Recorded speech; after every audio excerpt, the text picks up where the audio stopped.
आज हम राजनीति विज्ञान के top most important question answer लेके आए हैं। और प्यारे विद्यार्थियों, राजनीति विज्ञान आपको डरावनी लग रही है, एग्जाम आपके सामने है और आपको लग रहा है कि पूरी 2 किताबों को कैसे हम अब कम समय में करें, तो ये क्लास आपके लिए रामबाण साबित होने वाली है। क्लास है रिवीजन नहीं, बल्कि आपके लिए परिणाम बदलने वाली साबित होगी। तो चलते हैं प्रश्नों को हल करने के लिए। ये कॉन्सेप्ट क्लियर करते करते हम उस स्ट्रेटजी पे भी बात करेंगे कि आप किन पॉइंटों पे ध्यान देकर, किन प्रश्नों पर विशेष जोर देकर आप अपने मार्क्स बढ़ा सकते हो। तो ये क्लास आपके लिए आज मार्क्स बढ़ाने वाली क्लास साबित होगी। आपने पढ़ा है तो बहुत अच्छी बात, 90+ जाने वाले हो, और नहीं पढ़ पाए तो प्यारे विद्यार्थियों आप बहुत अच्छे मार्क्स लाने वाले हो। Very very most top most question answer. चलते हैं प्रश्नों को समझने की ओर। प्यारे विद्यार्थियों, पहला प्रश्न है, वह है सोवियत संघ का विघटन किस वर्ष हुआ? साल बतानी है। ऑप्शन में आपके सामने दिए हुए हैं। ऑप्शन को ना पढ़कर हम सीधे आंसर की ओर चलेंगे ताकि कोई कंफ्यूजन क्रिएट ना हो। तो कौन सी साल थी जब सोवियत संघ का विघटन हुआ? दिसंबर 1991। महीना कौन सा? दिसंबर। तारीख थी 25 और साल थी 1991 की, जब सोवियत संघ 15 स्वतंत्र गणराज्यों में विभाजित हो जाता है। विघटन का मतलब होता है टूटना। ध्यान आ गया? किस देश ने खुले द्वार की नीति अपनाई? खुले द्वार यानी इसका पहले पहले इसका द्वार था, इसका मतलब बंद था। तो वो देश कौन सा था? चीन था, क्योंकि चीन की नीति थी वो थी साम्यवादी समाजवादी नीति, जो कि बंद नीति यानी सरकारी सिस्टम, कहने का मतलब अपने ही देश के अंदर अर्थव्यवस्था को समेट के रखना। भारत आसियान, भारत और आसियान कौन से देश हैं? 10 देशों का ग्रुप है ना। कौन से देश हैं? दक्षिणी पूर्वी एशिया के जो देश हैं वो आसियान देश कहलाते हैं। और ये 10 कौन से हैं? मलेशिया, सिंगापुर, थाईलैंड, ब्रुनई, ये जो देश है ना, ये देश हैं आसियान। इन देशों के साथ मुक्त व्यापार यानी फ्री ट्रेड किस वर्ष व्यवस्था लागू की? साल थी 2010 की। नेक्स्ट प्रश्न है, फरक्का जल संधि भारत और बांग्लादेश के बीच होती है। साल थी 1996 की। भारत बांग्लादेश के बीच फरक्का नदी जल संधि गंगा नदी के जल के बंटवारे से संबंधित संधि है। बांग्लादेश किस वर्ष स्वतंत्र हुआ? प्यारे विद्यार्थियों, साल थी 1971 की। और भारत ने बांग्लादेश को स्वतंत्र कराने में महत्वपूर्ण भूमिका निभाई थी। नेक्स्ट प्रश्न है, संयुक्त राष्ट्र सुरक्षा परिषद के स्थायी सदस्यों की संख्या लिखिए। कितने हैं स्थायी सदस्यों की संख्या? 5 ऑप्शन अपना बी सही हो जाएगा। 5 कौन से देश है? A B C R F. अब बताओ, ए से अमेरिका, बी से ब्रिटेन, सी से चाइना, आर से रूस और एफ से फ्रांस। 5 देश याद हो गए ना, जो सुरक्षा परिषद में स्थायी सदस्यों की संख्या। ये सदस्य देश स्थायी रूप से सदस्य बने हुए, यानी इनको हटाया नहीं जा सकता, इनका कोई निश्चित कार्यकाल नहीं है। नेक्स्ट है, सुरक्षा परिषद का बुनियादी अर्थ सुरक्षा का बुनियादी अर्थ क्या है? खतरे से आजादी। जहां खतरा नहीं हो वहां मतलब है सुरक्षा। तो सुरक्षा की 2 अवधारणाएं आपको याद आ गई होगी, परंपरागत और गैर परंपरागत। पृथ्वी सम्मेलन किस वर्ष हुआ? साल थी 1992 की। रियो डी जेनेरियो ब्राजील एक देश है, वहां का शहर है रियो डी जेनेरियो। वहां हुआ था पृथ्वी प्रथम सम्मेलन, जहां एजेंडा 21 पारित किया गया था। साल याद होगी ना, 1992। भारत की स्वतंत्रता के समय देशी रियासतों की संख्या कितनी थी? देशी रियासतों की संख्या थी 565।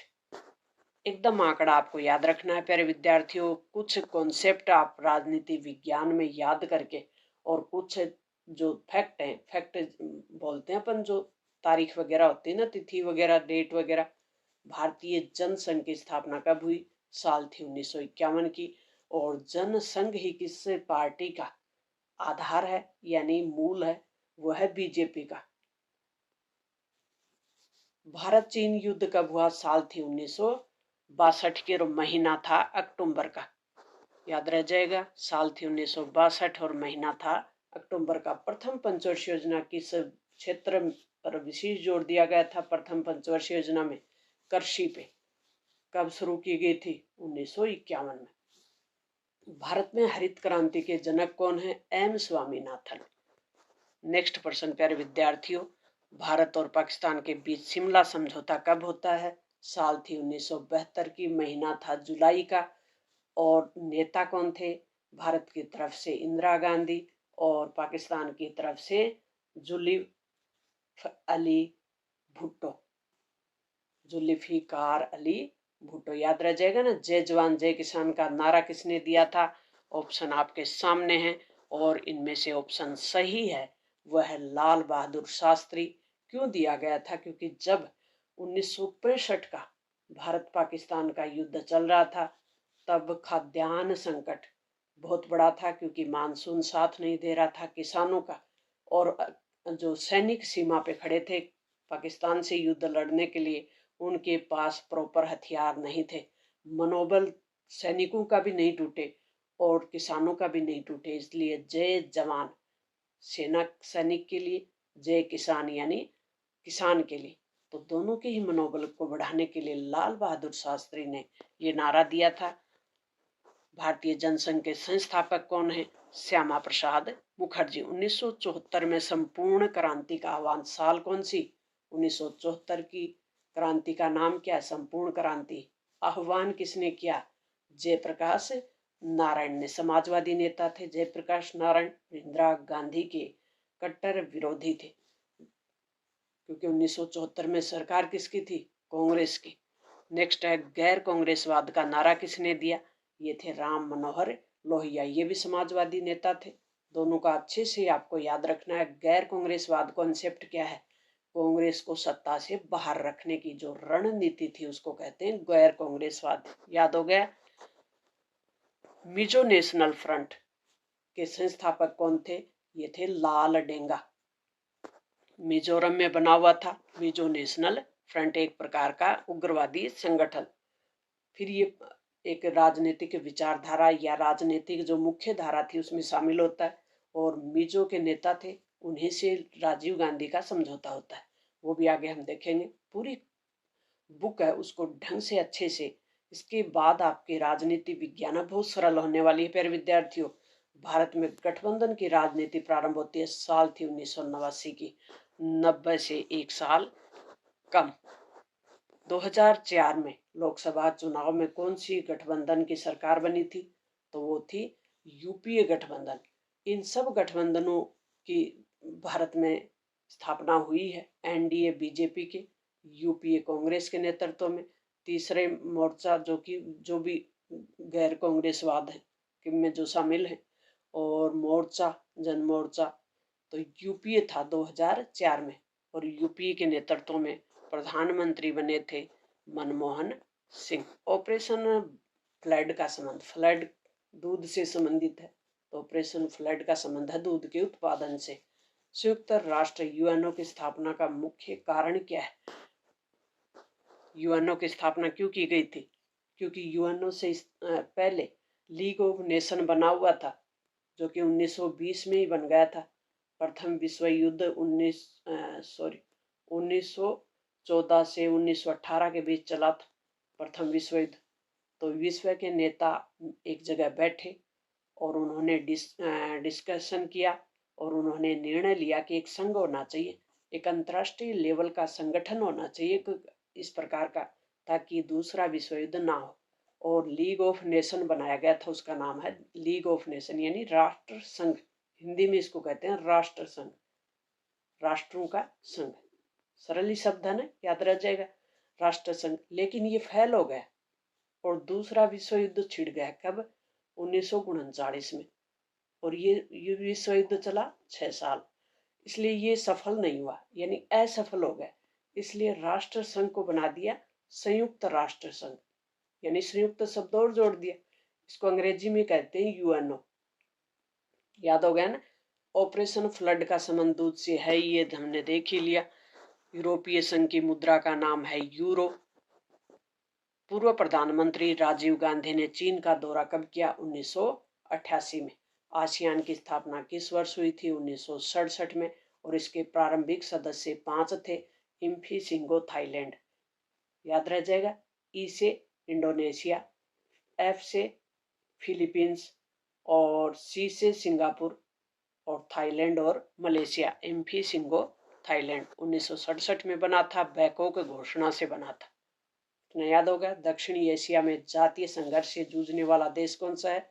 श्रीलंका। सिहली और तमिलों के बीच संघर्ष चलता है यहाँ।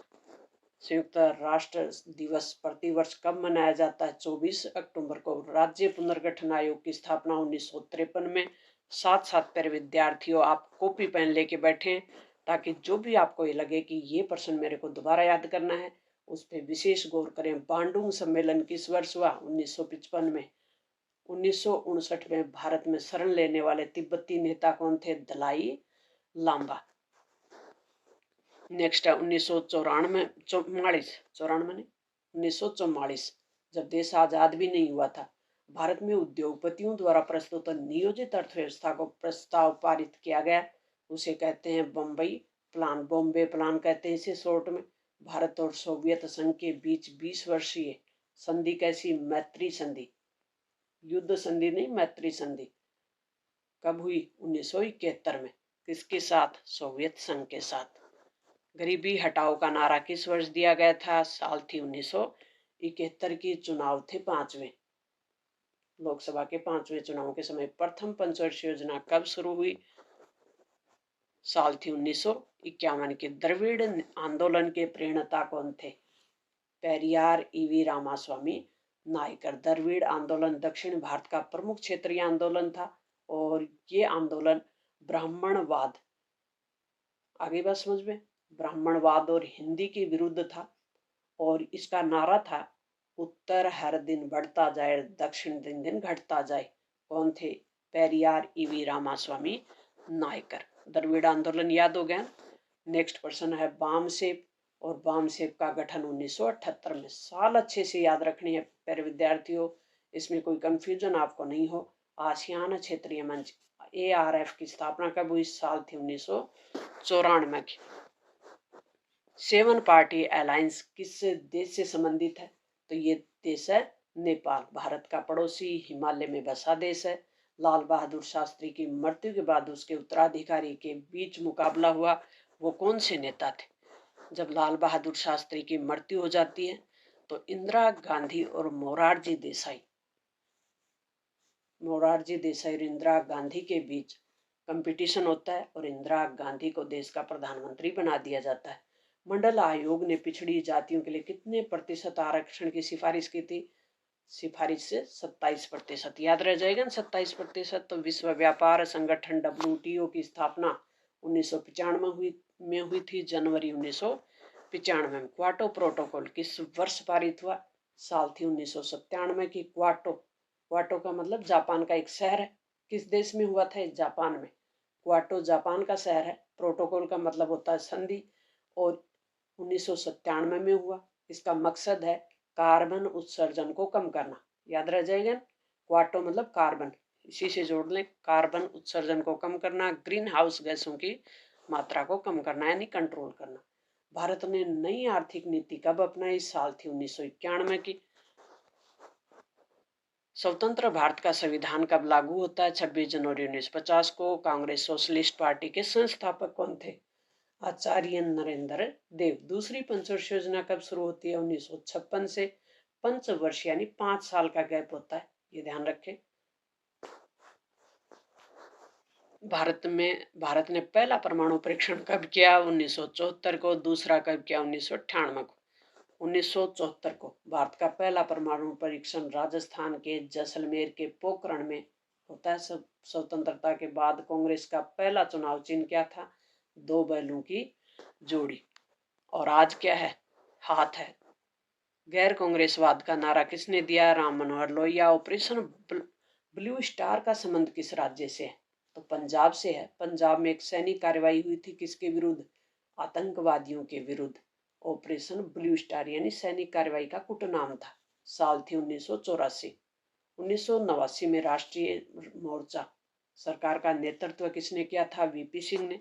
नेक्स्ट पर्सन है शोक थेरेपी क्या है? एक आर्थिक मॉडल है। साफ्टा किससे संबंधित है? सार्क से। साफ्टा किससे संबंधित है? सार्क क्षेत्रीय सहयोग संगठन। सार्क दक्षिणी एशिया सहयोग संगठन, उसको दक्षेश भी कहते हैं। क्या कह सकते हैं? दक्षेश भी कहते हैं।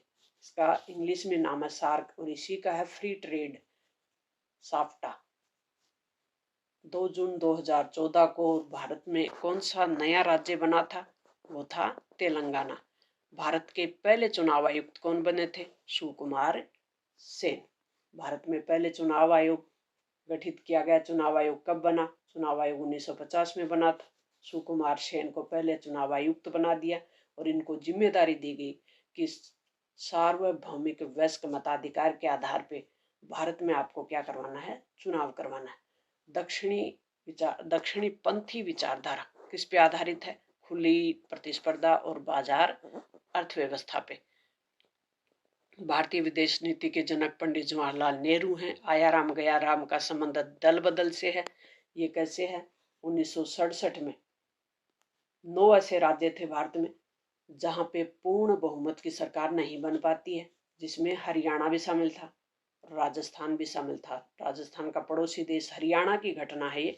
गया राम नाम का एक नेता था जो कि एक ही दिन में 3 पार्टियां बदल लेता है। उसे ही कहते हैं दल बदल, यानी दल को बदल लेता है। लालच वंश जो भी कारण रहा। मंडल आयोग के अध्यक्ष कौन? तो बीपी मंडल, बिंदेश्वरी प्रसाद मंडल। भाग्य वधु से चिर प्रतीक्षित भेंट, ये भाषण किसने दिया? पंडित नेहरू ने। स्वतंत्र भारत के पहले शिक्षा मंत्री मौलाना अब्दुल कलाम आजाद बने थे। 1971 में भारत पाक युद्ध किस नए देश का जन्म हुआ? तो वो नया देश बना था बांग्लादेश। 1971 के लोकसभा चुनाव में कांग्रेस आर को कितनी सीटें मिली थी? सीटें कितनी मिली? 352। भारत में पहली गैर कांग्रेसी सरकार किस राज्य में बनी थी? वो बनी थी केरल में। याद रह जाएगा ना केरल। असम गण परिषद किस राज्य की क्षेत्रीय पार्टी है? तो यह है असम की। और आसू भी यहीं का संगठन था, छात्र संगठन। द्विध्रुवीय विश्व व्यवस्था किस पे आधारित थी? तो 2 महाशक्तियां थी द्विध्रुवीय व्यवस्था में, एक तरफ सोवियत संघ तो एक तरफ अमेरिका। सोवियत संघ से स्वतंत्रता की घोषणा करने वाला पहला गणराज्य कौन सा था? तो वो था लिथुआनिया। सोवियत संघ का विघटन 1991 में होता है। नेक्स्ट प्रश्न, शीत युद्ध के अंत के बाद कौन सी विश्व व्यवस्था उभरी? शीत युद्ध का जब अंत हो जाता है तो किस प्रकार की विश्व व्यवस्था उभरी? एक ध्रुवीय, यानी अमेरिका एकमात्र दादागिरी में बच गया था, उसे कहते हैं एक ध्रुवीय। वैकल्पिक शक्ति केंद्र से क्या आशय है? तो अमेरिका का प्रभुत्व को संतुलित करना। प्रभुत्व यानी अपने आप को भगवान मानना। एक ही शक्ति बची थी, एक ही ध्रुव बचा था, तो इसके प्रभुत्व को संतुलित करने के लिए वैकल्पिक शक्तियां, जिसमें अपन पढ़ते हैं ना यूरोपीय संघ, आसियान, सार्क, ये क्षेत्रीय संगठन उभरे थे, इन्हें कहते हैं वैकल्पिक शक्ति। यूरोपीय संघ की सांझी मुद्रा कब लागू हुई? साल थी 1999। याद रह जाएगा ना 1999। आसियान की स्थापना किस घोषणा से हुई? तो बैकॉक घोषणा से हुई थी। अच्छे से याद कर लें प्यारे विद्यार्थियों। बैकॉक घोषणा साल थी 1967 की। और आसियान के मूल सदस्य 5 थे, वर्तमान में 10 है। याद रह जाएगा। आसियान के संस्थापक सदस्यों की संख्या कितनी है? 5। इनको मूल सदस्य भी कहते हैं, प्रारंभिक सदस्य भी कहते हैं, संस्थापक सदस्य भी कहते हैं। ये कॉन्सेप्ट होते हैं राजनीति विज्ञान में। आसियान व्यय किस सिद्धांत पर आधारित है? तो आसियान व्यय है संवाद और सहमति, यानी हम बातचीत करेंगे और आपस में विचार विमर्श करके हमारी समस्याओं को सोल्व कर लेंगे। यह आसियान 10 देशों की शैली है, इसे कहते हैं आसियान शैली। आगे बात समझ में। हम कोई विवाद नहीं करेंगे, बैठकर बिना किसी औपचारिक कागज के हम सहमति से बातचीत करके अपनी समस्याओं को सोल्व कर लेंगे, यानी औपचारिकता रहित। भारत चीन युद्ध 1962 में होता है। ड्रैगन एलिफेंट टैगो भारत और चीन के सहयोग से संबंधित है। सार्क की प्रगति धीमी होने का क्या कारण है? सार्क के जो देश हैं उनके बीच कोई न कोई सीमा विवाद, राजनीतिक विवाद है ही, इसलिए सार्क ज्यादा प्रभावशाली क्षेत्रीय संगठन के रूप में नहीं उभरा। जैसे कि आसियान और यूरोपीय क्षेत्रीय संगठन है ना, उन्होंने जो प्रगति की वो आज सार्क नहीं कर पाया। और सार्क में कौन से देश हैं? जो भारत के पड़ोसी देश। जिनमें से कौन सा देश भारत के साथ सबसे शांतिपूर्ण संबंधों के लिए जाना जाता है? वह है भूटान। संयुक्त राष्ट्र संघ की स्थापना 1945 में हुई थी। संयुक्त राष्ट्र संघ का मुख्यालय कहाँ स्थित है? न्यूयॉर्क में। संयुक्त राष्ट्र संघ के कितने प्रमुख अंग हैं? 6। संयुक्त राष्ट्र संघ का कौन सा अंग निष्क्रिय माना जाता है? वह है ट्रस्टीशिप परिषद। वीटो पावर का क्या अर्थ है? किसी प्रस्ताव को रोकने का एक विशेष अधिकार होता है, उसे कहते हैं वीटो पावर। संयुक्त राष्ट्र सुरक्षा परिषद का कितनी बार भारत अस्थायी सदस्य बन चुका है? तो वो बन चुका है 8 बार। मानव सुरक्षा की अवधारणा रिपोर्ट किसने तैयार की थी? साल थी 1994 में, यूएनडीपी ने तैयार की थी। नेक्स्ट प्रश्न है प्यारे विद्यार्थियों, गैर पारंपरिक सुरक्षा के अंदर क्या है?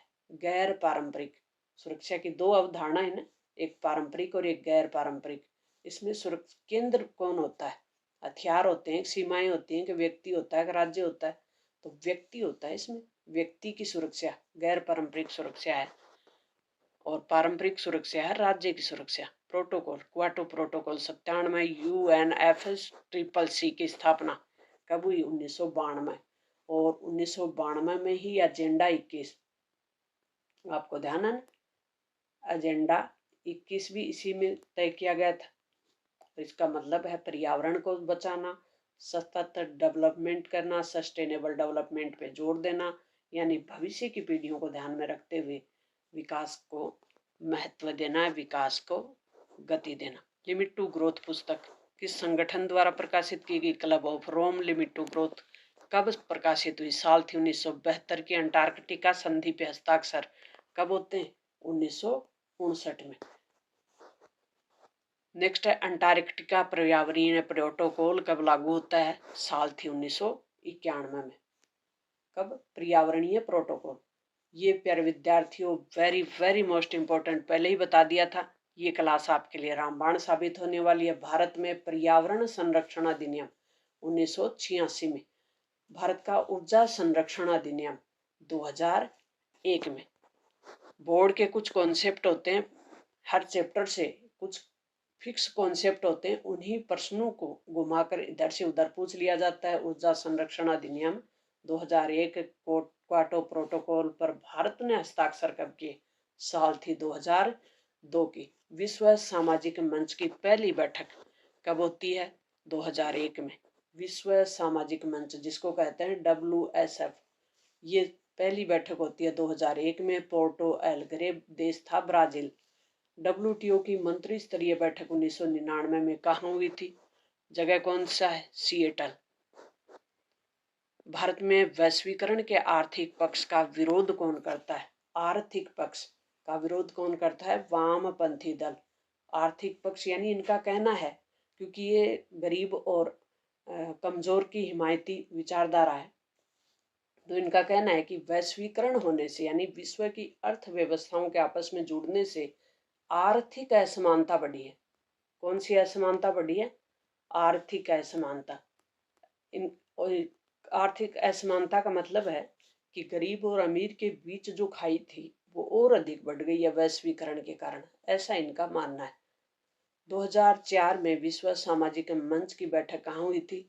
तो वो देश बताना है, सॉरी वो जगह बतानी है। 2004 में मुंबई में हुई थी, भारत में।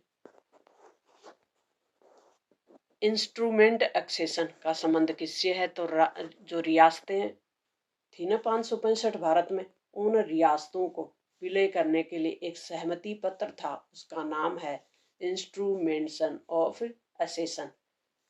भारत के पहले गृह मंत्री थे सरदार वल्लभ भाई पटेल। भारत के पहले शिक्षा मंत्री मौलाना अब्दुल कलाम आजाद। भारतीय लोकतंत्र की आधारशिला क्या है? सार्वभौमिक वयस्क मताधिकार। इसका मतलब क्या है कि 18 वर्ष से ऊपर का हर भारतीय नागरिक, चाहे वो किसी भी जाति, धर्म, लिंग, वंश का क्यों ना हो, राजनीतिक रूप से वोट देने का अधिकार रखता है। हालांकि उस समय जब देश आजाद हुआ ना, उस समय 21 वर्ष थी। बाद में घटाकर 61वें संविधान संशोधन द्वारा 1989 में इसको 18 साल कर दिया। तो इसलिए मैं अब आपको 18 साल बता रही हूँ। भारत में एक दलीय प्रभुत्व मुख्यतः किस पार्टी से जुड़ा हुआ है? तो भारतीय राष्ट्रीय कांग्रेस पार्टी से। मुंबई प्लान कब तैयार की गई? 1944 में। नियोजित विकास का मुख्य लक्ष्य क्या है? तो गरीबी उन्मूलन, रोजगार सृजन, औद्योगिक और कृषि का विकास करना, ये नियोजित विकास का मुख्य लक्ष्य था। नियोजित का मतलब होता है प्लानिंग से विकास किया जाए। ध्यान है ना आपको? तीसरा पार्ट है नियोजित विकास वाला। तो भारत ने इसके लिए पंचवर्षीय योजनाएं बनाई, योजना आयोग बनाए।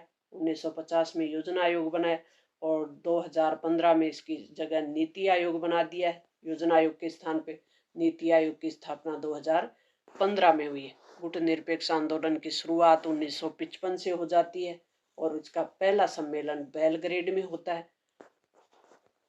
याद रह जाएंगे ना डेट। और गुटों से, सैनिक गुटों से दूर रहने की जो कॉन्सेप्ट है, जो नीति है, भारत की विदेश नीति है, उसी को कहते हैं गुटनिरपेक्ष। इसमें नेहरू, नासिर और टीटो, इनने महत्वपूर्ण भूमिका निभाई थी। पंचशील सिद्धांत 1954 में लागू हुआ था। पंचशील यानी आचरण के 5 नियम। हम देश आपस में क्या करेंगे? 5 नियमों का ध्यान रखेंगे। भारत और चीन के बीच हुआ था। साल थी 1954। और नेता कौन थे? ये कमेंट बॉक्स में लिखें। भारत की परमाणु नीति क्या है? क्योंकि आपको ध्यान होगा, भारत की तरफ से पंडित नेहरू थे, चीन की तरफ से चाउ एंड लाई थे। भारत की परमाणु नीति है कि पहले इस्तेमाल नहीं करेंगे, नो फर्स्ट यूज, लेकिन बाद में नहीं छोड़ेंगे। और भारत 2 परमाणु परीक्षण कर चुका है। भारत का पहला परमाणु परीक्षण 1974। भारत का सबसे अधिक किस संगठन के साथ संबंध है? नाटो से है, सार्क से है, आसियान, EU से है? तो भारत सार्क का सदस्य है और सार्क देशों के बीच का सबसे बड़ा लोकतांत्रिक देश भी है, क्षेत्रफल का देश भी है। कांग्रेस पार्टी का विभाजन कब हुआ? साल थी 1969 के 69 में कांग्रेस का विभाजन हो जाता है और मुख्य कारण था राष्ट्रपति के चुनाव। याद आ गए ना आपको? जिसमें वीवी गिरी राष्ट्रपति बनते हैं। कांग्रेस पार्टी के 2 हिस्से कौन से थे? कांग्रेस आर और कांग्रेस ओ। गरीबी हटाओ का नारा किसने दिया? इंदिरा गांधी ने। साल थी 1971 की। चुनाव कौन से थे? लोकसभा के 5वें थे, एक चौथे थे, बताओ जल्दी। 5वें लोक आम चुनाव थे। 1971 का आम चुनाव किसके नेतृत्व में लड़ा? इंदिरा गांधी की। 1971 का चुनाव पूर्ण बहुमत से जीता था।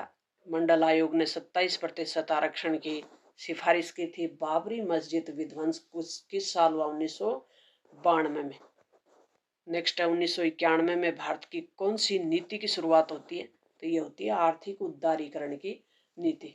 गठबंधन राजनीति का मुख्य कारण क्या था? किसी एक पार्टी को पूर्ण बहुमत नहीं मिलना इसका प्रमुख कारण था, क्योंकि कोई भी एक पार्टी है उसको पूर्ण बहुमत नहीं मिलेगा तो मिलजुल कर जो सरकार बनाई जाएगी उसी को तो गठबंधन कहते हैं।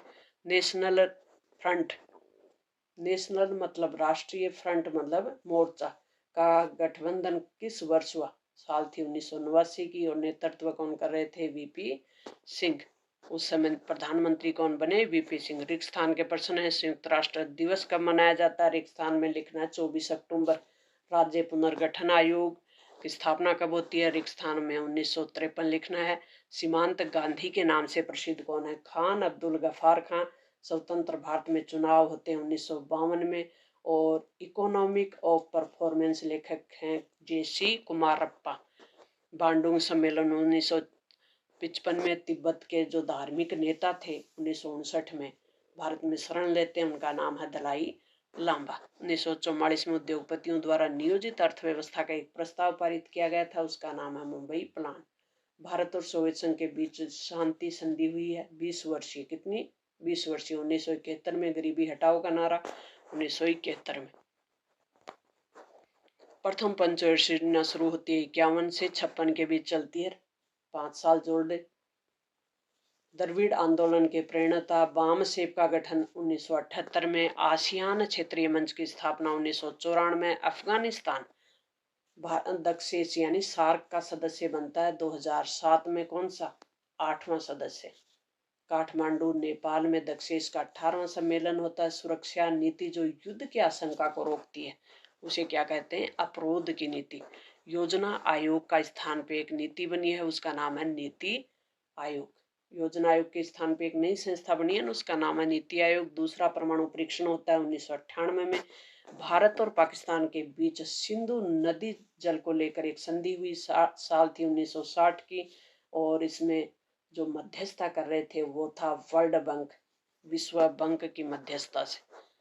परमाणु अप्रसार संधि, मतलब 1968 में हुई थी। परमाणु अप्रसार यानी परमाणु को रोकेंगे हम, परमाणु परीक्षणों का पर रोक लगाने से संबंधित संधि है 1968 में। भारत ने इस पे हस्ताक्षर नहीं किए क्योंकि भारत इसे भेदभावपूर्ण मानता है। क्यों? क्योंकि ये वो संधि है जो उन्हें देशों पे रोक लगाती है जिन्होंने अभी तक परमाणु परीक्षण नहीं किए, जबकि भारत के पड़ोसी देश चीन और पाकिस्तान परमाणु परीक्षण कर चुके हैं। तो भारत के लिए भी करना जरूरी है ताकि शक्ति संतुलन बना रहे। तो उद्योगपतियों के समूह द्वारा 1944 में अर्थव्यवस्था, नियोजित अर्थव्यवस्था, कौन सी? नियोजित। भारत में मिश्रित अर्थव्यवस्था अपनाई थी ना, वो तो आपको ध्यान ही है।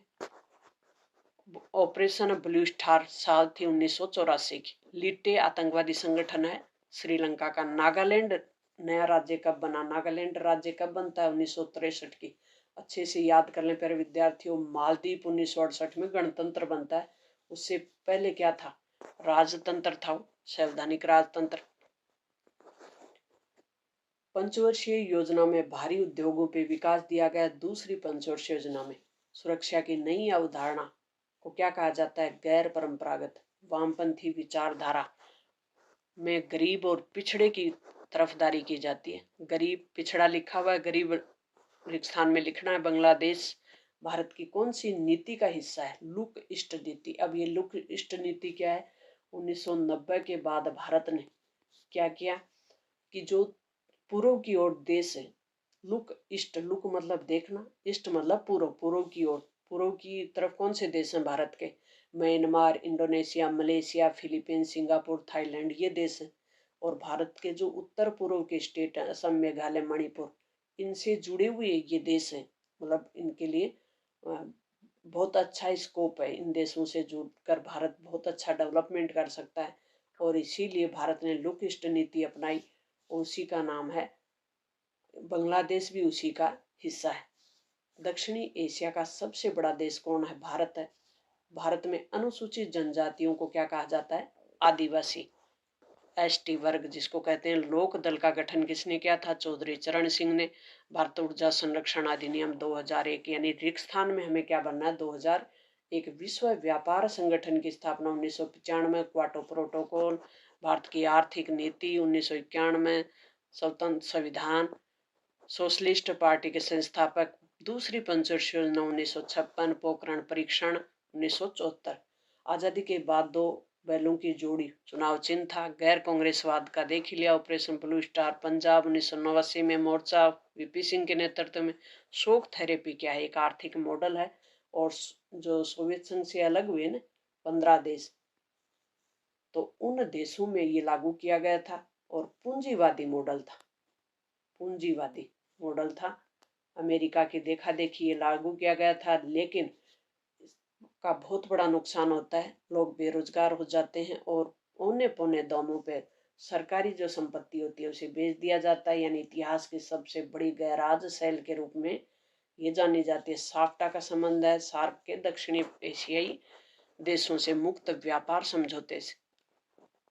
भारत के पहले चुनाव आयुक्त सुकुमार सेन। खुली प्रतिस्पर्धा बाजार आधारित अर्थव्यवस्था की विचारधारा है, उसको क्या कहा जाता है? दक्षिणी पंथ कहा जाता है। पंडित नेहरू भारत की विदेश नीति के जनक है। 1967 के चुनाव में आया राम गया राम का जुमला, दल बदल की राजनीति, और राज्य था हरियाणा। मंडल आयोग के अध्यक्ष बीपी मंडल और मैनकाइंड और जन के संस्थापक हैं राम मनोहर लोहिया। अच्छे से याद कर लें, मैनकाइंड और जन। भय से मुक्ति और अभाव से मुक्ति सुरक्षा की कौन सी अवधारणा है? गैर पारंपरिक अवधारणा। व्यक्ति की सुरक्षा, कहने का मतलब व्यक्ति की सुरक्षा, भय से सुरक्षा, अभाव से सुरक्षा। CWC रासायनिक संधि 1992 में हुई। देश थे 181 देशों ने भाग लिया। परमाणु अप्रसार संधि अच्छे से याद कर लें। CWC रासायनिक यानी केमिकल वेपन्स कन्वेंस, रासायनिक हथियार संधि। क्योटो प्रोटोकॉल पे भारत ने 2002 में साइन किए थे।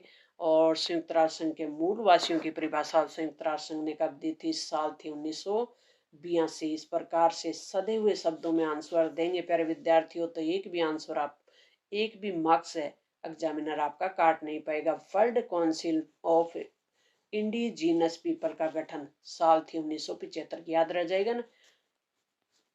स्वतंत्र भारत के समक्ष आर्थिक विकास के दो मॉडल कौन से थे? एक तो पूंजीवाद का, एक था समाजवाद का। पूंजीवाद का नेतृत्व कौन कर रहा था?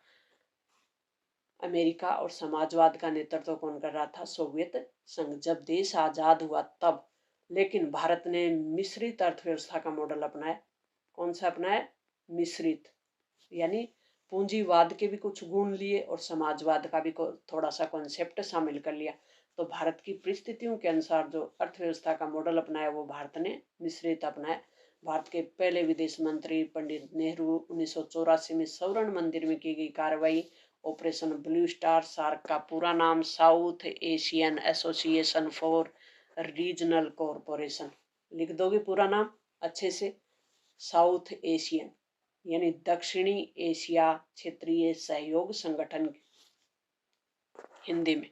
शरणार्थी किसे कहते हैं? जो व्यक्ति प्राकृतिक आपदा, युद्ध, राजनीतिक उत्पीड़न के कारण अपना देश छोड़ने को मजबूर होता है उसे कहते हैं शरणार्थी। भारत में वन प्रांतर, पावन मतलब पवित्र, वन प्रांतर किसको कहते हैं? देवी स्थान को प्रथम पंचवर्षीय योजना ने जोड़ दिया था कृषि के क्षेत्र पे और दूसरी पंचवर्षीय योजना ने जोड़ दिया था उद्योगों पे। मैकडोनल्डीकरण का क्या अभिप्राय है? तो विभिन्न संस्कृतियों को अमेरिकी ढांचे में डाल देना क्या कहलाता है? वो कहलाता है मैकडोनल्डीकरण। यानी अमेरिका की तरह अमेरिका की नकल करो, कहने का मतलब अमेरिका पहन रहा है वैसे पहनावा पहनो, अमेरिका के जो लोग खा रहे हैं वो वैसा खाना खाओ, पिज्जा बर्गर और नीली जीन्स, ये सब इसी के संकेत हैं। इंडियन नेशनल आर्मी का गठन सुभाष चंद्र बोस 1967 के आम चुनाव में को राजनीतिक भूकंप क्यों कहा जाता है? क्योंकि कांग्रेस की केंद्र और राज्यों में स्थिति थी वो कमजोर हो गई थी। 9 ऐसे राज्य थे जो पूर्ण बहुमत नहीं, सरकार नहीं बना पाई। आंसू क्या है? असम स्टूडेंट यूनियन है। आंसू की दो प्रमुख मांग क्या है? बाहरी लोगों को निकालो यानी विरोध कर रहे हैं और विदेशी नागरिकों को बाहर निकालने की बात कर रहे हैं। कौन? आंसू। असम स्टूडेंट यूनियन, इसका पूरा नाम है असम स्टूडेंट यूनियन यानी असम का छात्र संगठन है।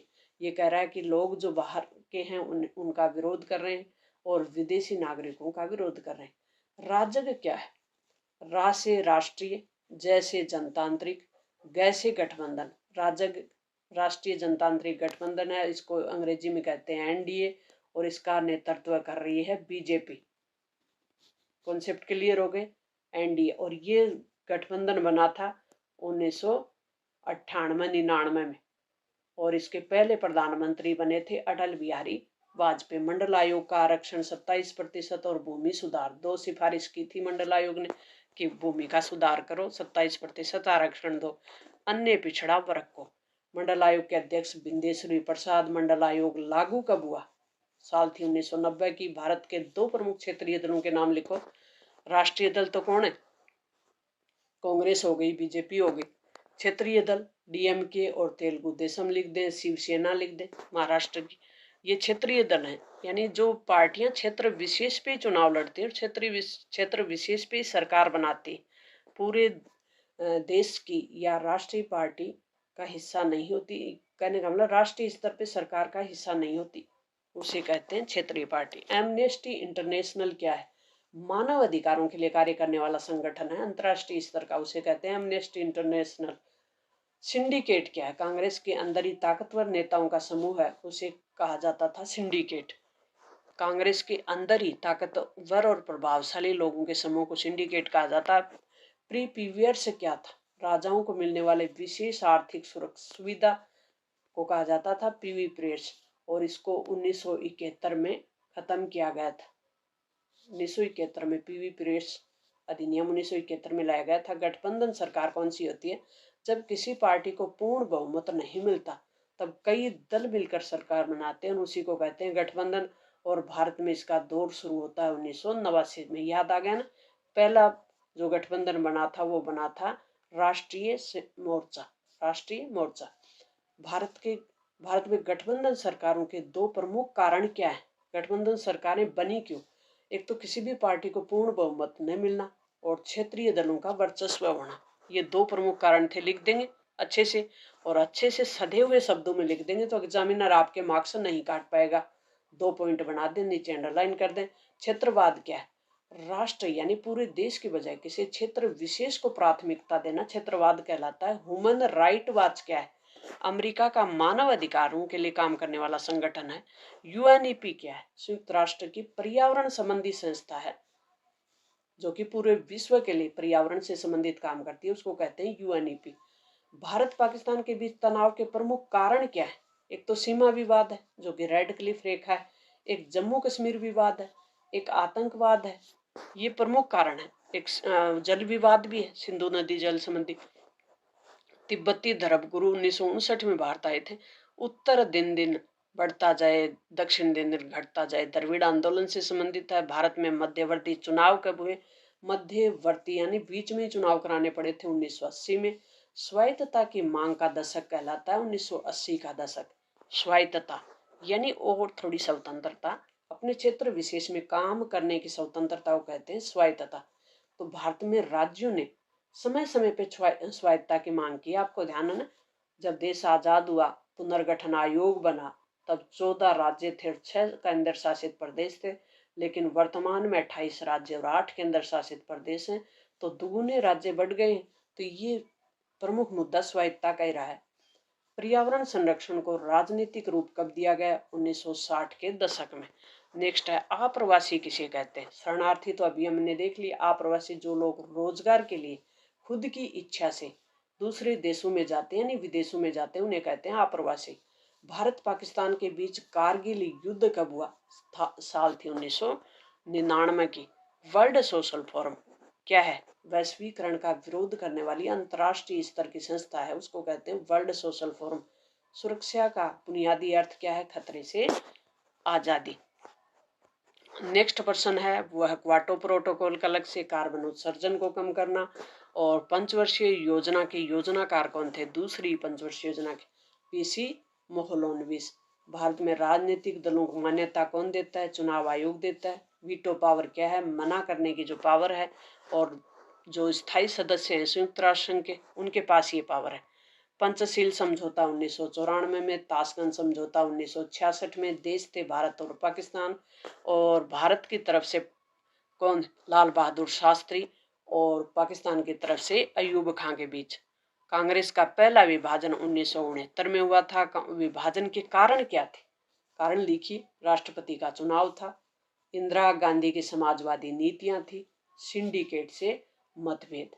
सिंडिकेट हमने देख ही लिया, कांग्रेस के अंदर ही ताकतवर और प्रभावशाली जो नेता थे उनका ग्रुप सिंडिकेट कहलाता। 1971 में 5वें आम चुनाव में कांग्रेस की जीत के कारण बताएं। इंदिरा गांधी का प्रभावशाली व्यक्तित्व, गरीबी हटाओ का नारा, समाजवादी नीतियां, ये प्रमुख थे। अलगाववाद क्या होता है?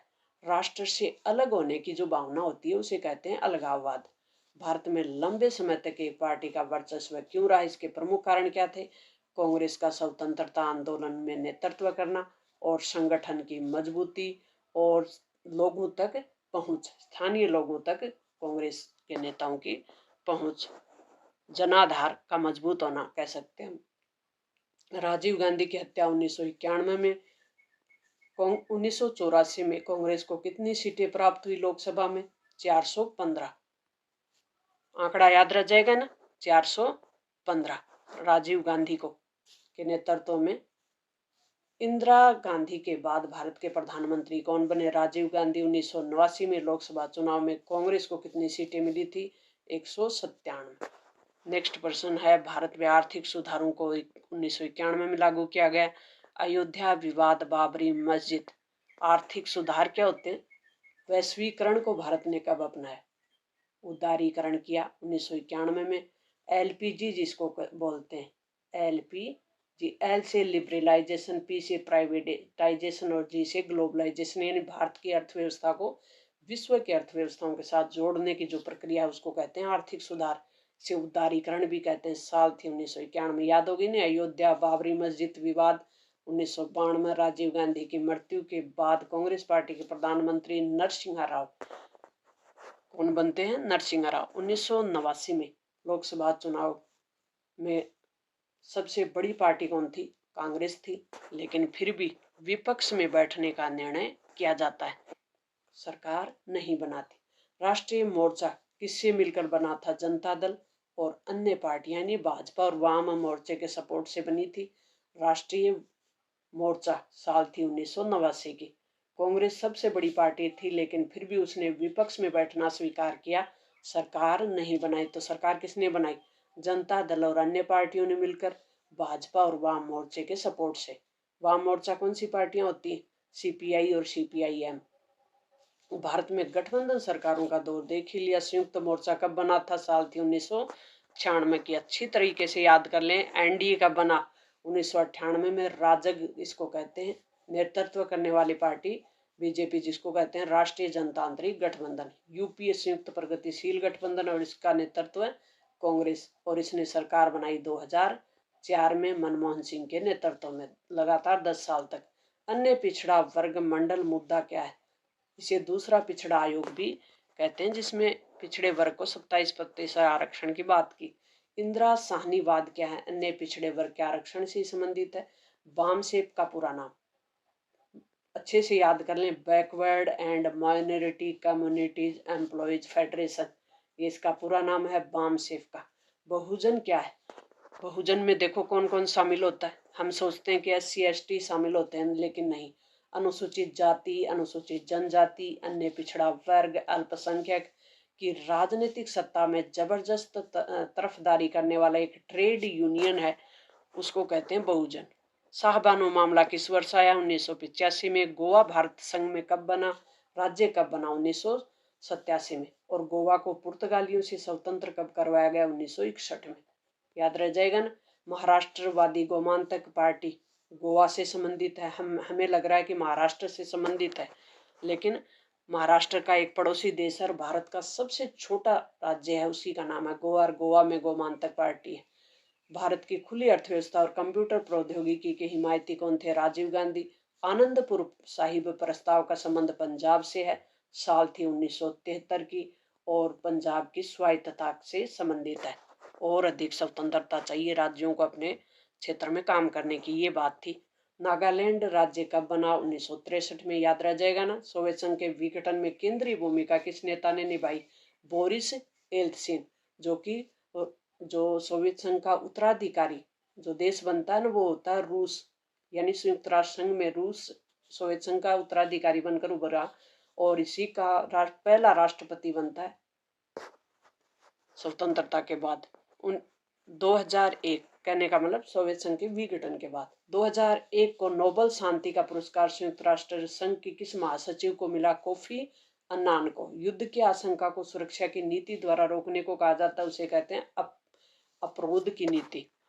युद्ध की आशंका को रोकने वाली नीति। 1992 में रियो डी जेनेरियो सम्मेलन का मुख्य मुद्दा क्या था? पर्यावरण और विकास। वर्ल्ड सोशल फोरम की पहली बैठक किस देश में होती है? तो वो होती है ब्राजील में। मेघालय राज्य का निर्माण कब हुआ? 1972 में। संयुक्त राष्ट्र की सुरक्षा परिषद की स्थापना 2006 में। अच्छे से याद कर लें। UNHRC यानी ह्यूमन, मानव के अधिकारों की बात कर रही है। ये परिषद बनी थी 2006 में। भारत की दूसरी पंचवर्षीय योजना के योजनाकार पीसी मोहलनोविस और ये आर्थिक सांख्यिकी विभाग के अध्यक्ष भी थे। ये भी याद रखना है। भारत के संविधान में अंतर्राष्ट्रीय शांति और सुरक्षा को बढ़ावा देने की बात करने वाला संविधान का अनुच्छेद बताना है। अनुच्छेद है 51। नीति निर्देशक तत्वों का अनुच्छेद है। भारत की विदेश नीति की बात करने वाला अनुच्छेद भी यही है और अंतर्राष्ट्रीय शांति और सुरक्षा की बात करने वाला भी यही है। लोकसभा चुनाव में गठबंधन राजनीति की शुरुआत 1967 से ही हो जाती है। 1974 की रेल हड़ताल कौन कर रहे थे? जॉर्ज फर्नांडिस। आसू छात्र संगठन किस राज्य का है? तो ये असम का है, याद रह जाएगा ना। आसू यानी असम। प्रथम लोकसभा में कितनी सीटें थी? कितनी सीटों के लिए चुनाव हुए थे? 489, 489, याद रह जाएगा। 1956 में राज्य पुनर्गठन अधिनियम पारित करने के बाद राज्य और केंद्र शासित प्रदेश कितने बने थे? राज्य पुनर्गठन अधिनियम पारित कब हुआ? 1956 में। बना कब था? 1953 में। पारित कब हो गया? 1956 में। और क्या बना दिए? 14 राज्य और 6 केंद्र शासित प्रदेश। वर्तमान में कितने? कमेंट बॉक्स में लिखें। वर्ल्ड सोशल फोरम की चौथी बैठक मुंबई में हुई थी। साल थी 2004 की। जर्मनी का एकीकरण कब होता है? साल थी 1990 की।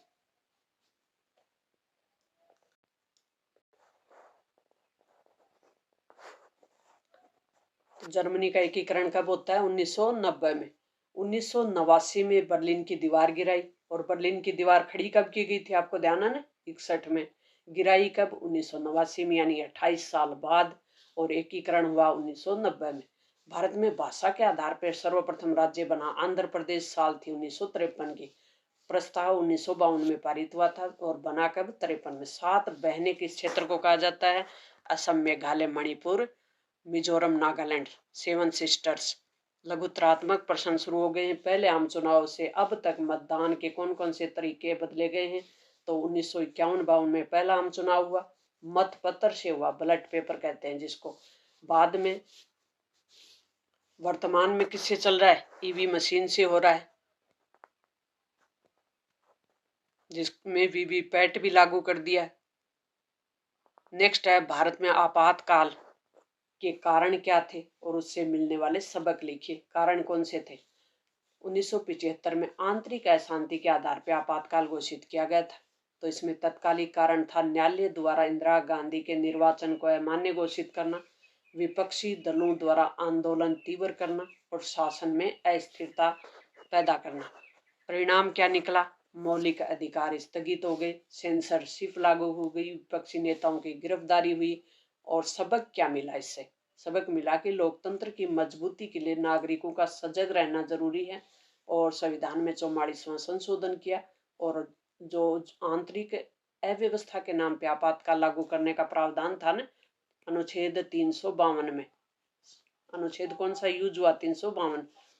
तो वो 44वें संविधान संशोधन के तहत उसे सशस्त्र विद्रोह में बदल दिया और आपातकाल की शर्तें कड़ी कर दी। कहने का मतलब, सोवियत संघ का विघटन क्यों हुआ और इसके क्या परिणाम निकले? तो सोवियत संघ का विघटन हुआ आर्थिक संकट और राजनीतिक भ्रष्टाचार, गर्वाशों की नीतियां, जन असंतोष, बाल्टिक देशों की स्वतंत्रता की मांग। परिणाम क्या निकला?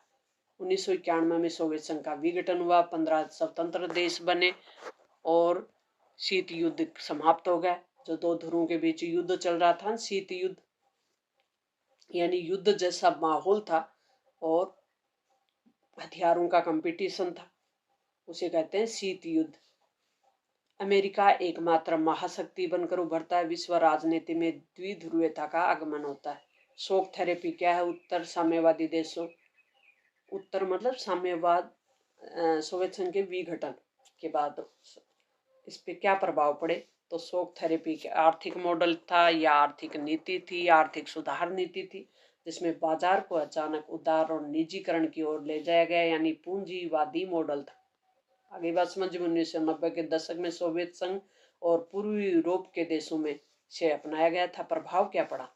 सरकारी उद्यम यानी सरकारी जो भी उद्योग थे वो बंद हो गए, बेरोजगारी बढ़ गई, सामाजिक सुरक्षा समाप्त हो गई, महंगाई और गरीबी में वृद्धि हो गई, कुछ देशों में असमानता और माफिया नेटवर्क भी उभरे।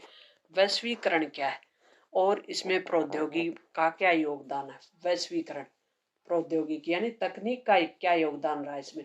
वैश्वीकरण है विश्व की दुनिया के देशों का आपस में आर्थिक, सांस्कृतिक और तकनीकी और राजनीतिक रूप से जुड़ जाना। प्रौद्योगिकी यानी तकनीक का इसका क्या योगदान है, ये देख लेते हैं। इंटरनेट यानी मोबाइल ने दुनिया जोड़ी है। परिवहन और तकनीकों ने व्यापार को तेज किया है। डिजिटल प्लेटफॉर्म ने सेवाओं का आदान प्रदान आसान किया है। वैश्विक सूचना और निवेश का प्रभाव हुआ है। वैश्वीकरण के सकारात्मक और नकारात्मक प्रभाव बताइए। सकारात्मक प्रभाव के पॉइंट बनाएंगे सबसे पहले, और इन पॉइंटों को आप विस्तार से कर दें। देखो, सकारात्मक और आर्थिक विकास में तेजी, इस प्रकार से पॉइंट लिख के इसका विस्तार कर दें कि आर्थिक विकास से किस प्रकार से तेजी हुई है। विदेशी निवेश में वृद्धि, ब्लैक पेन से पॉइंट लिखें और ब्लैक पेन से पॉइंट लिखने के बाद नीचे अंडरलाइन कर आगे विस्तार करें। तकनीकी प्रगति हुई है और फिर विस्तार कर दें। सांस्कृतिक आदान प्रदान हुआ है, ये पॉइंट सकारात्मक प्रभाव के हैं। किसके? वैश्वीकरण के। नेक्स्ट पर्सन इसका दूसरा पॉइंट नकारात्मक प्रभाव बनाएंगे। अब नकारात्मक प्रभाव क्या पड़ा? स्थानीय उद्योगों को खतरा हुआ है, अंडरलाइन कर दें, विस्तार करें। स्थानीय उद्योग, जो कुटीर उद्योग होते हैं ना, छोटे उद्योग, वो खत्म हो गए एमएनसीज के आने से, बहुराष्ट्रीय कंपनियों के आने से। वैश्वीकरण से बहुराष्ट्रीय कंपनियां आई और उनके कारण स्थानीय उद्योग खतरे में आ गए, यानी छोटे उद्योग नष्ट हो गए। बेरोजगारी में वृद्धि हुई। विकसित देशों को इससे लाभ हुआ है, और जो विकासशील देश हैं, जो कि अभी आज़ादी हुए हैं, डेवलपमेंट को अपनाया ही है, उन देशों को इनसे नुकसान हुआ, यानी बेरोजगारी में वृद्धि हुई है। सांस्कृतिक एकरूपता आई है, यानी संस्कृतियों को नुकसान हुआ है। जैसे मैकडोनल्डीकरण हुआ है, नीली जेंस, पिज्जा, बर्गर, खान पान, ये सब क्या है? प्रभावित हुए। इसे कहते हैं सांस्कृतिक एकरूपता। गरीब देशों पर अमीर देशों का प्रभाव, यानी गरीब जो देश हैं उनका अमीर देश शोषण करते हैं इससे, वैश्वीकरण से। संयुक्त राष्ट्र को और अधिक प्रासंगिक बनाने के लिए कौन से कदम उठाए जा सकते हैं, बताइए। तो सुरक्षा परिषद में सुधार के लिए हम नए स्थायी सदस्य और बढ़ाएं। विकासशील देशों को और अधिक प्रतिनिधित्व दें, क्योंकि विकासशील देशों का प्रतिनिधित्व नहीं है, सब विकसित देश ही स्थायी सदस्य हैं। वीटो पावर की समीक्षा होनी चाहिए। 5 देशों के पास ही वीटो पावर है। और शांति रक्षा अभियानों को मजबूत करना चाहिए। पर्यावरण, आतंकवाद, साइबर सुरक्षा जैसे नए मुद्दे हैं, उनको प्राथमिकता दी जानी चाहिए। संयुक्त राष्ट्र सुरक्षा परिषद में भारत के स्थायी सदस्य पे आपत्ति क्यों है? कुछ देश भारत को स्थायी सदस्य नहीं बनने देते, इसके पीछे क्या कारण है? तो कुछ देशों को भारत की बड़ी जनसंख्या और सैन्य शक्ति से चिंता है। पाकिस्तान और चीन जैसे पड़ोसी देश भी इसका विरोध कर रहे हैं। कई सुरक्षा जो देश हैं वो सुरक्षा परिषद में स्थायी सदस्यों की संख्या बढ़ाने का विरोध करते हैं। राजनीतिक कारणों से भी समर्थन है वो सीमित हो जाता है। आसियान पे टिप्पणी लिखनी है और अच्छे से याद कर ले इसको। आसियान 1967 में बना, दक्षिणी पूर्व एशिया के 10 देशों का ग्रुप है। पहले 5 देश मिले, फिर और 5 मिल गए, 10 देश हो गए। इनका मुख्य उद्देश्य क्या है ये बता दे पूरा। बैको की घोषणा से इनकी स्थापना हुई। दक्षिणी पूर्वी एशिया के 10 देशों का आपस में सहमति से और विचार विमर्श से समस्याओं को सोल्व करने वाला संगठन है। इसका मुख्य उद्देश्य आर्थिक, राजनीतिक, सांस्कृतिक सहयोग को बढ़ाना। और भारत 1992 में इसका संवाद भागीदार बना हुआ है। ये अच्छे से डेट याद कर लें, कब से? 1992 से। लुक ईस्ट नीति का भी भारत का हिस्सा है। लुक ईस्ट नीति के ऊपर बात कर ही चुके। आसियान ने क्षेत्रीय स्थिरता और व्यापार को बढ़ावा दिया है। यूरोपीय संघ पे टिप्पणी लिखनी है। यूरोपीय संघ कब बना? 1992 की मैस्ट्रिच संधि से इसकी स्थापना हुई। इसकी खुद की मुद्रा है, यूरो है, और ये 27 देशों का ग्रुप है। विशेषता बता दें, इसकी एकल मुद्रा है, इसकी सीमाएं खुली हुई हैं, और शेगेन संधि हुई थी खुली सीमाओं के लिए। और साझा संसद है, इसकी न्यायालय रणनीतियां हैं। ये विश्व की एक शक्तिशाली और आर्थिक राजनीतिक इकाई है। यूरोपीय संघ की उपलब्धियां क्या है, इस पे भी बात करेंगे। आर्थिक उपलब्धि क्या है यूरोपीय संघ की? तो एकल बाजार है, सदस्य देशों के बीच वस्तु, पूंजी और लोगों की मुफ्त आवाजाही है। सांझी मुद्रा है, यूरो, कई देशों में व्यापार और यात्रा को बढ़ा दिया है। विश्व की सबसे बड़ी आर्थिक इकाइयों में से एक है। कौन? यूरोपीय संघ। शांति और स्थिरता, यूरोप में लंबे समय से चले आ रहे युद्धों के समाप्त करने के बाद शांति स्थापना, में विशेष योगदान दिया। 2012 में इसको नोबेल शांति पुरस्कार भी मिल चुका है। सामाजिक और मानव अधिकार के लिए भी ये देश बहुत अच्छा काम कर रहे हैं। मानव अधिकार, लोकतंत्र और कानूनों के शासन को भी बढ़ावा दे रहे हैं। श्रमिकों के अधिकार हो, चाहे उपभोक्ता संरक्षण हो या समान अवसर की बात हो, तो ये देश बहुत अच्छा काम कर रहे हैं। शिक्षा और संस्कृति में भी ये देश बहुत अच्छा काम कर रहे हैं। वैश्विक भूमिका भी बहुत है। जलवायु परिवर्तन हो या व्यापार की बात हो या मानवीय सहायता में सक्रिय भूमिका भी निभाते और अंतर्राष्ट्रीय मोर्चों पे भी सामूहिक रूप से इनकी एक प्रभावशाली आवाज है। निष्कर्ष रूप में हम कह सकते हैं कि यूरोपीय संघ के देशों के बीच सहयोग का एक सफल उदाहरण है, जिसने आर्थिक विकास, शांति, लोकतंत्र और सामाजिक कल्याण को मजबूत किया और अमेरिका जैसे प्रभुत्व को की शक्ति को संतुलित कहने का मतलब उसके एक वैकल्पिक शक्ति के रूप में उभरा है। जनमत की कमजोरी के कारण भारत में एक पार्टी का प्रभुत्व रहा, स्पष्ट कीजिए। जनमत की कमजोरी के कारण तो स्वतंत्रता के बाद कांग्रेस का व्यापक समर्थन था, विपक्ष कमजोर और बिखरा हुआ था। अधिकांश मतदाता अशिक्षित थे और उन्होंने कांग्रेस को ही पहचाना क्योंकि कांग्रेस स्वतंत्रता आंदोलन से जुड़ी हुई थी। एक मजबूत विकल्प के अभाव में जनमत लंबे समय तक कांग्रेस के ही पक्ष में रहा। 1967 के आपातकाल पर टिप्पणी लिखनी है तो 25 जून 1975 को आपातकाल घोषित हुआ। संविधान के अनुच्छेद 352 के तहत लगा। प्रेस सेंसरशिप, राजनीतिक नेताओं की गिरफ्तारी, मौलिक अधिकार स्थगित हुए। लोकतंत्र के लिए एक संकट के रूप में देखा गया। 1977 के चुनाव करवाए गए और जनता पार्टी की सरकार ने लोकतंत्र को बहाल किया। बिहार और गुजरात आंदोलन पे टिप्पणी लिखनी है। 1974 की गुजरात और बिहार में छात्रों ने आंदोलन किया भ्रष्टाचार और महंगाई के खिलाफ। बिहार आंदोलन का नेतृत्व जयप्रकाश नारायण ने किया। इन आंदोलनों ने केंद्र सरकार की नीतियों को खुली चुनौती दी और आपातकाल के कारण बने। ये भारतीय राजनीति में जन आक्रोश और लोक शक्ति के प्रतीक बने। सिक्किम का भारत में विलय किस प्रकार से होता है, टिप्पणी लिखिए। तो साल थी 1975 की। सिक्किम को भारत का 22वां कौन सा राज्य, 22वां साल थी 75। यहाँ का राजा था चोंगियार और उनके खिलाफ जन आंदोलन हुआ। भारत ने सिक्किम को लोकतांत्रिक तरीके से जनमत संग्रह करवाकर वहाँ की जनता को भारत में विलय के पक्ष में किया और ये भारत की कूटनीतिक और सैद्धांतिक सफलता का प्रतीक थी। आनंदपुर साहिब प्रस्ताव 1973 में तैयार किया गया, अकाली दल द्वारा किया गया और ये एक राजनीतिक दस्तावेज था। पंजाब की क्षेत्रीय स्वायत्तता सिख समुदाय की सामाजिक, राजनीतिक, आर्थिक आकांक्षाओं पर केंद्रित था और ये प्रस्ताव चाहता था कि जो केंद्र के सीमित अधिकार हों, जैसे रक्षा, मुद्रा और संचार, के बदले राज्यों को अधिक शक्तियां दें। पंजाब में पंजाबी भाषा के विलय की भी मांग बढ़ी थी। नेक्स्ट है, क्या आप इस तर्क से सहमत हैं कि वैश्वीकरण से सांस्कृतिक विभिन्नता बढ़ी है?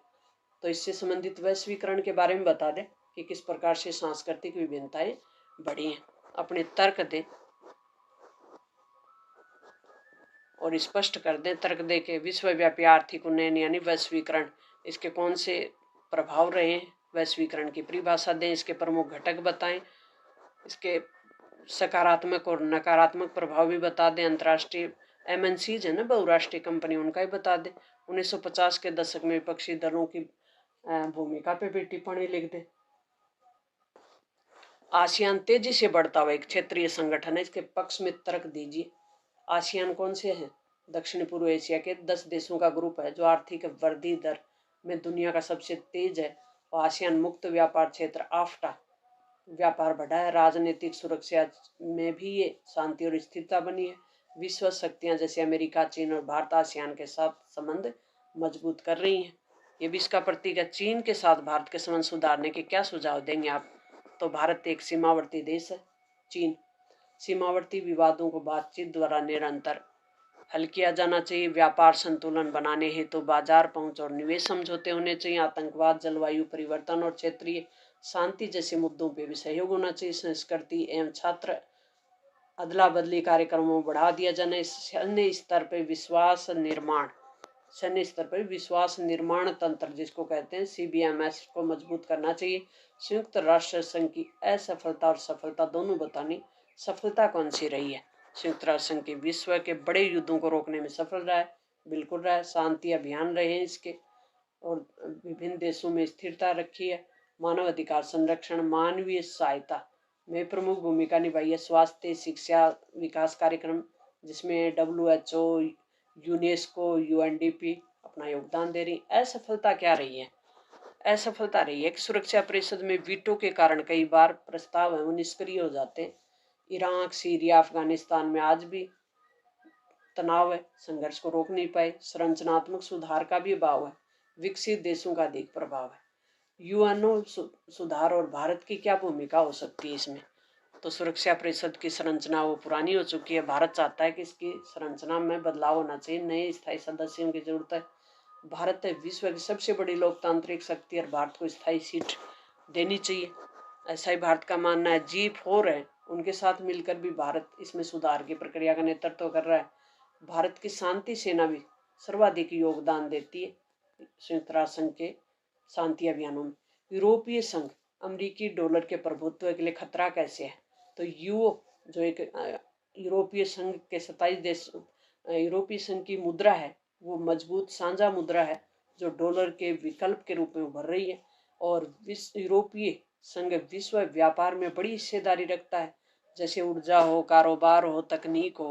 यूरोपीय संघ की शक्ति डॉलर की वर्चस्व को चुनौती दे रही। डॉलर किसकी मुद्रा? अमेरिका की है, यानी अमेरिका की वैकल्पिक शक्ति के रूप में चुनौती दे रहा है। कई देश विदेशी मुद्रा भंडार में यूरो को शामिल कर रहे हैं।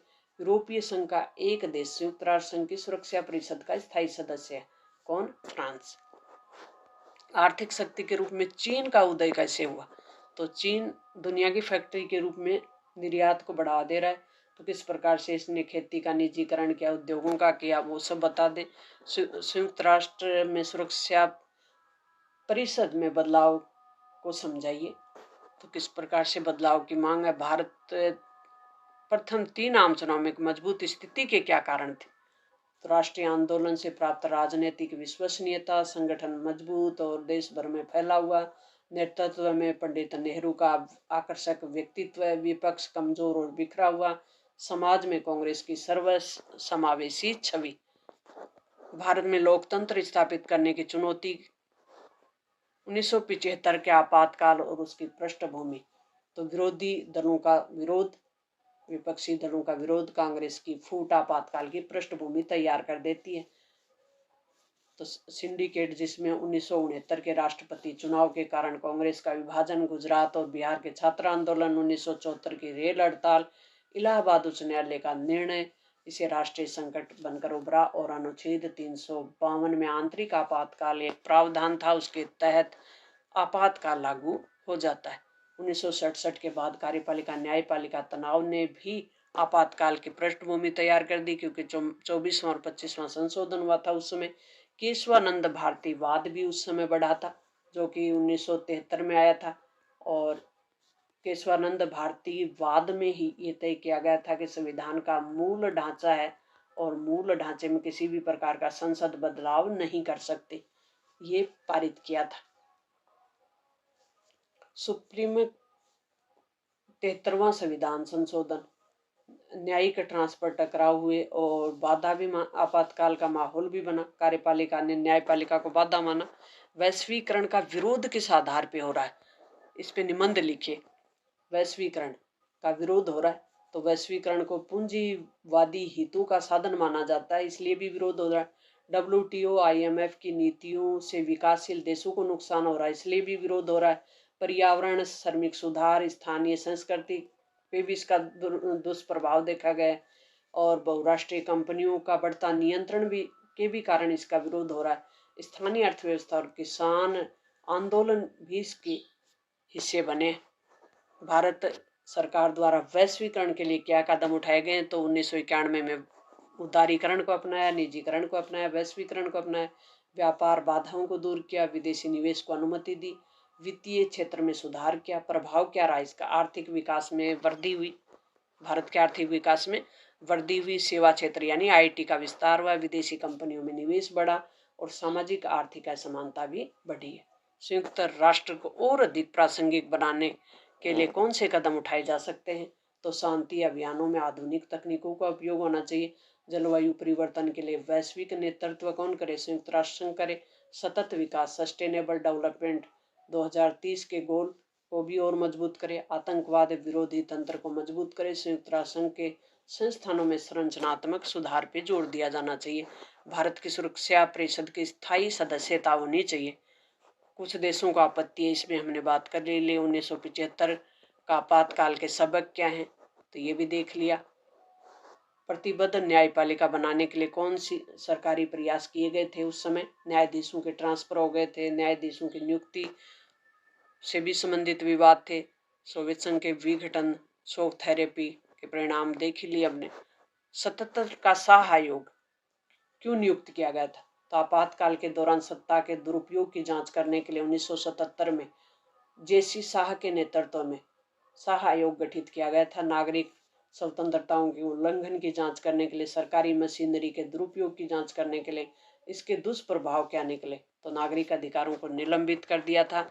और प्रेस पे सेंसरशिप, विपक्षी नेताओं की गिरफ्तारी, सत्ता का केंद्रीकरण। आसियान समुदाय के मुख्य स्तंभ और उद्देश्य क्या है, लिखिए। तो इसके मुख्य स्तंभ है राजनीतिक सुरक्षा समुदाय, आर्थिक समुदाय, सामाजिक सांस्कृतिक समुदाय। उद्देश्य क्या है, शांति, स्थिरता और विकास को बढ़ावा देना, आर्थिक सहयोग और मुक्त व्यापार को बढ़ावा देना, क्षेत्रीय पहचान को मजबूत करना।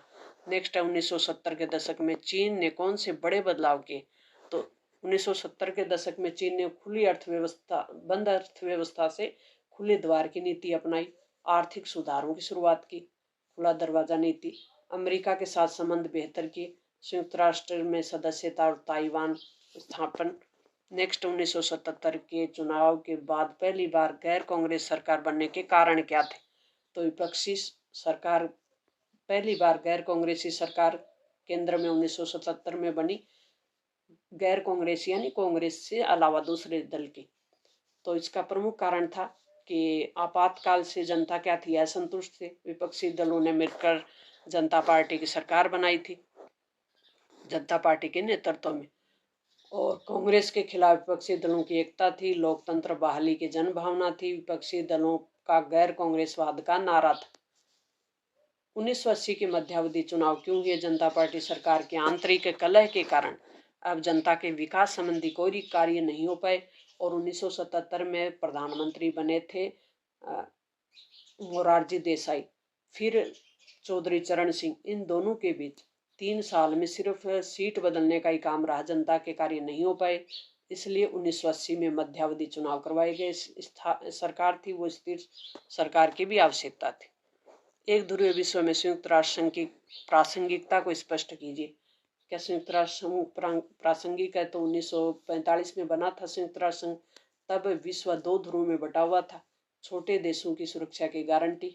तो वर्तमान में भी प्रासंगिक है, क्यों, क्योंकि वर्तमान में छोटे देश हैं, उनकी सुरक्षा की गारंटी है। वैश्विक समस्याओं के समाधान का एक प्रमुख मंच है, अमेरिका की शक्ति को संतुलित करने में महत्वपूर्ण भूमिका निभाता है। शांति स्थापना का भी वैश्विक संगठन है। भौगोलिक निकटता का क्षेत्रीय संगठनों पर क्या असर हुआ है, तो आर्थिक सांस्कृतिक आर्थिक समानता हुई है, व्यापार आसान हुआ है, परिवहन सस्ता हुआ है, साझा सुरक्षा, राजनीतिक हित, क्षेत्रीय पहचान मजबूत हुई है। भारत को सुरक्षा परिषद का स्थायी सदस्य बनना चाहिए, इसके पक्ष में तर्क दें। क्या आप चाहते हैं स्थायी सदस्य बनना चाहिए, तो बताएं क्यों बनना चाहिए। क्योंकि भारत के पास ये विशेषता है, भारत विश्व की सबसे बड़ी लोकतांत्रिक शक्ति है। बिल्कुल पॉइंट बना दे, अच्छे से लिख दे। आबादी का बड़ा हिस्सा यानी 1/6 मानवता का हिस्सा भारत में ही है। शांति अभियानों में भारत ने बड़ा योगदान दिया है। परमाणु शक्ति संपन्न है, आर्थिक समानता अच्छी है, और क्षेत्रीय प्रभाव भी तगड़ा है। किसका, भारत का। दुनिया को अंतर्राष्ट्रीय संगठन क्यों चाहिए, तो अंतर्राष्ट्रीय संगठनों की आवश्यकता क्यों है, युद्ध और संघर्ष को रोकने के लिए, व्यापार और आर्थिक सहयोग के लिए, पर्यावरण और मानव अधिकार संरक्षण के लिए, वैश्विक समस्याओं के सामूहिक समाधान के लिए। भारत में गठबंधन सरकारों पर अपने विचार लिखिए। 1989 से गठबंधन का युग शुरू होता है। विविधता के कारण विभिन्न दलों की भागीदारी बढ़ती है, क्षेत्रीय दलों की भागीदारी बढ़ती है। क्षेत्रीय दल राष्ट्रीय राजनीति में प्रभावशाली होते हैं, और सरकारें कभी कभी अस्थिर होती हैं। तो इसका मुख्य जो मेन जो दोष है वो भी यही है कि इससे सरकारें अस्थिर हो जाती हैं। पूर्वोत्तर की राजनीति के प्रमुख मुद्दे क्या है, पूर्वोत्तर यानी उत्तर पूर्व के स्टेट, अलगाववाद, क्षेत्रीय पहचान, सीमावर्ती विवाद और सुरक्षा समस्या, आर्थिक पिछड़ापन और विकास की कमी। वैश्वीकरण के राजनीतिक प्रभाव लिखिए। वैश्वीकरण के राजनीतिक प्रभाव क्या हैं? तो इसके प्रमुख प्रभाव हैं कि राष्ट्रीय जो प्रभुत्व है वो प्रभावित हुई है, अंतर्राष्ट्रीय संस्थाओं की भूमिका में वृद्धि हुई है, ये पॉइंट बना दे। लोकतंत्र और मानव अधिकारों पे भी इसका प्रभाव पड़ा है। राजनीति में गैर राज्य जो अभिनेता हैं, जैसे एमएनसी, अंतर्राष्ट्रीय एनजीओ है, अंतर्राष्ट्रीय गैर सरकारी संगठन जिनको कहते हैं, वैश्विक मीडिया है, इनकी भागीदारी होने से किसी भी राजनीति के जो प्रभुत्व है, सार्वभौमिक जो प्रभुत्व है वो प्रभावित होता है। घरेलू राजनीति पे भी इसका प्रभाव पड़ता है। असमानता और राजनीतिक असंतोष भी उत्पन्न होता है। तो ये राजनीतिक प्रभाव है। भारत के वैश्वीकरण का विरोध के प्रमुख आधार क्या है? क्यों भारत में वैश्वीकरण का विरोध होता है? तो भारत का कहना है कि आर्थिक असमानता बढ़ी है। ये कहना किसका है? वामपंथियों का। किसानों पे नकारात्मक प्रभाव पड़े हैं। छोटे किसान और छोटे उद्योग और कुटीर उद्योगों को नुकसान हुआ। इससे सांस्कृतिक प्रभाव के आधार पे भी विरोध हो रहा है कि पश्चिम की जो संस्कृति है उसका प्रभाव बढ़ रहा है और हमारी परंपरा, भाषा, मूल्य खतरे में है। राष्ट्रीय प्रभुसत्ता का भी प्रभाव पड़ा है। यानी अंतर्राष्ट्रीय जो संस्थाएं WTO, IMF, विश्व बैंक की शर्तों के कारण भारत को नीतिगत स्वतंत्रता है वो सीमित हो गई है। पर्यावरण की भी क्षति होती है और जन आंदोलन और सामाजिक संगठनों द्वारा विरोध किया जाता है। इसमें कौन कौन से भूमिका निभाते हैं? जैसे पर्यावरण आंदोलन, पर्यावरण के जो सपोर्टर हैं, आंदोलनकारी हैं, वो इसका विरोध करते हैं। भारत में वैश्वीकरण के विरोध के प्रमुख आधार तो हमने देख ही लिए। वर्तमान परिदृश्य में गुटनिरपेक्षता की प्रासंगिकता पे टिप्पणी लिखनी है। गुटनिरपेक्षता क्या है? भारत की विदेश नीति का एक प्रमुख तत्व है। शीत युद्ध काल की एक प्रमुख विदेश नीति थी जिसका उद्देश्य था देशों द्वारा किसी भी सैनिक गुट में शामिल न होने की और शांतिपूर्ण तरीके से संतुलित विदेश नीति को अपनाने की। लेकिन वर्तमान में भी ये प्रासंगिक बनी हुई है क्योंकि बहुध्रुवीय विश्व संतुलन की आज भी जरूरत है। रणनीतिक स्वायत्ता की भी आवश्यकता है। विकासशील देशों की एक सामूहिक आवाज के रूप में भी ये काम करता है। शांति और निशस्त्रीकरण में भी महत्वपूर्ण है। वैश्वीकरण एक नई चुनौती भी के लिए भी जरूरी वैश्वीकरण और नई चुनौती पे टिप्पणी लिखनी है। समकालीन विश्व में सुरक्षा के विभिन्न अवधारणा अच्छे से याद कर लें। सुरक्षा की दो अवधारणाएं हैं। पारंपरिक सुरक्षा यानी सैन्य सुरक्षा, दूसरी सुरक्षा है मानव सुरक्षा जो कि गैर पारंपरिक कहलाती है। और इसको अच्छे से याद करें। पर्यावरण के मामले में किस प्रकार से सुरक्षा की जरूरत है, यानी सुरक्षा की पारंपरिक और गैर पारंपरिक सुरक्षा को सही ढंग से समझाना है। तो पारंपरिक सुरक्षा होती है जैसे कोई भी राष्ट्र है उसका बाहरी और आंतरिक रूप से राज्य की सुरक्षा, और गैर पारंपरिक सुरक्षा है जैसे मानव की सुरक्षा, अंतर्राष्ट्रीय स्तर पे मानव की सुरक्षा, जैसे उसको गरीबी से बचाना, भूखमरी से, आतंकवाद, महामारी, पर्यावरण संकट, अंतर्राष्ट्रीय सहयोग के आधार पे ही इसको हल किया जा सकता है। तो मानव सुरक्षा, आर्थिक सुरक्षा, पर्यावरण सुरक्षा, सांप्रदायिक सुरक्षा और स्वास्थ्य सुरक्षा, कहने का मतलब साइबर सुरक्षा, कोविड-19 यानी महामारी से सुरक्षा, ये सब मानव सुरक्षा है। और ये राज्य पुनर्गठन आयोग और उसकी सिफारिशें। राज्य पुनर्गठन 1953 में बना और इसके अध्यक्ष थे। 55 में ये पारित हो गया। भाषाई आधार पर राज्य पुनर्गठन होना चाहिए, यानी इसकी सिफारिश थी। और भूमि सुधार पे ध्यान देना चाहिए और राज्यों को ABC श्रेणी में बांटा गया। हैदराबाद का विभाजन, तो प्यारे विद्यार्थियों इसका अंग्रेजी में भी आपको मिलेगा, तो PDF डाउनलोड कर लें। All the best.